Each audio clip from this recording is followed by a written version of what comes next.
اس کے بعد آیت الکرسی ہے. اگر کوئی آیت الکرسی پڑھ کر کے سو جائے تو اللہ تبارک و تعالی ایک حفاظت کرنے والے کو اس کے اوپر مقرر کرتا ہے, وہ حفاظت کرتا ہے اس کی, اور صبح تک شیطان اس کے قریب نہیں آتا. یہ بخاری شریف کی ایک روایت سے ثابت ہے. اور شیطان اس سورہ کریمہ سے بہت, اس آیت کریمہ سے بہت گھبراتا ہے. اور پورے قرآن حکیم میں سب سے عظیم آیت یہی ہے, آیت الکرسی. غور سے سن رہے ہیں, اس میں 5 اللہ کے اسماء حسنی ہیں. 5 اسماء حسنی ہیں.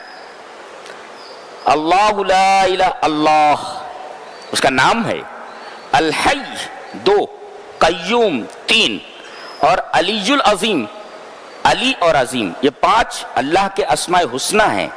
تو 5 اسماء حسنی اس آیت کریمہ میں ہیں, اور 25 سے زائد صفات عالیہ ہیں.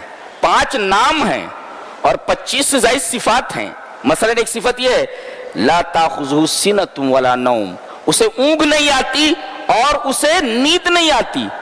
اونگ نہیں آتی اور نیند نہیں آتی. اونگ جو ہے یہ غفلت کی ابتدا ہے, اور نیند غفلت کی انتہا ہے. اللہ غفلت کی ابتدا سے بھی پاک ہے اور غفلت کی انتہا سے بھی پاک ہے. سونا تو دور کی بات ہے, اسے اونگ بھی نہیں آتی, جھپکی بھی نہیں آتی. اللہ, تو یہ سب اللہ کی صفات ہیں. تو 5 اللہ کے اسماء حسنی ہیں اس آیت کریمہ میں, اور 25 سے زائد اس کی صفات ہیں. سب سے پہلے اللہ کے بعد کہ اللہ ہی عبادت کے لائق ہے, استحقاق الوہیت کی پہلی دلیل دی گئی کہ اللہ ہی عبادت کے لائق کیوں ہے. سوال ہے نا, گویا کہ استحقاق الوہیت کیوں اللہ کے لیے؟ جواب دیا گیا اس لیے کہ وہ الحی ہے, زندہ ہے. اللہ اکبر, یہ استحقاق الوہیت کی پہلی دلیل ہے. عبادت کے لائق وہی ہے, کیوں؟ اس لیے کہ وہ زندہ ہے. پتہ یہ چلا کہ دنیا میں جو لوگ زندہ ہیں وہ اللہ کے زندگی دیے جانے پر زندہ ہیں, اور اللہ بذات ہی زندہ ہے. اس کی حیات کسی کی عطا نہیں ہے, اور ہم لوگوں کی حیات اللہ کی عطا ہے, اس لیے وہ حی ہے. پتہ یہ چلا کہ جو لوگ مر گئے, جو لوگ مرنے والے ہیں, اور وہ چیزیں جس کے اندر جان ہی نہیں ہے, یہ کوئی بھی عبادت کے لائق نہیں ہے. اس لیے کہ معبود ہونے کے لیے ضروری ہے, عبادت کے لائق ہونے کے لیے ضروری ہے کہ وہ زندہ ہو. جو لوگ مر گئے وہ معبود کیسے ہو سکتے ہیں؟ جو مرنے والے ہیں وہ معبود کیسے ہو سکتے ہیں؟ اور وہ چیزیں جن میں جان ہی نہیں ہے, روح ہی نہیں ہے, وہ عبادت کے لائق کیسے؟ اللہ یہ بتائے. اس کے بعد دوسرا, اللہ کے بعد الحی یہ نام آیا, اور اس کے بعد القیوم. قیوم کا مطلب کیا ہے؟ زندہ, یہ تو سمجھ میں آیا. قیوم کا مطلب کیا ہے؟ اسی کی دی ہوئی زندگی سے ہم زندہ ہیں, اور اسی کے قائم کرنے سے ہم لوگ قائم ہیں.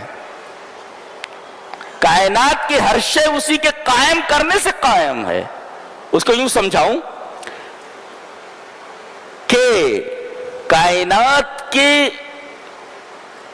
وجود میں, کائنات جو موجود ہے, کائنات کے وجود میں جو تیار یعنی جو کرنٹ دوڑ رہا ہے, یہ کرنٹ وہی دوڑا رہا ہے.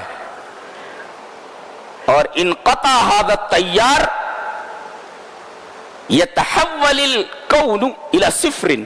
اگر اللہ تبارک و تعالی اس کرنٹ کو کاٹ دے تو پوری کی پوری کائنات, پوری یونیورس زیرو ہو جائے گی. يتحول الكون الى صفر, صفر ہو جائے گی وہ. اللہ اکبر. گویا کہ پوری کائنات کے وجود میں جو کرنٹ دوڑ رہا ہے یہ وہی دوڑا رہا ہے, اور اگر اس کرنٹ کو وہ کاٹ دے تو پوری کائنات صفر کے درجے پر آ جائے گی, پوری کائنات فنش ہو جائے گی, ختم ہو جائے گی. یہ بتایا گیا. تو ہر چیز اسی کے قائم رکھنے کی وجہ سے قائم ہے, اس کے باقی رکھنے کی وجہ سے باقی ہے, اس وجہ سے وہ قیوم ہے, اور وہ خود بخود قائم ہے. جیسے خود بخود زندہ ہے ایسے خود بخود قائم ہے، اور ہم لوگوں کی زندگی اس کی عطا کی ہوئی زندگی ہے، اور ہم لوگوں کا قیام، ہم لوگوں کی بقا اس کے قائم کرنے کی وجہ سے، اس کے باقی رکھنے کی وجہ سے. انڈرسٹینڈ جی.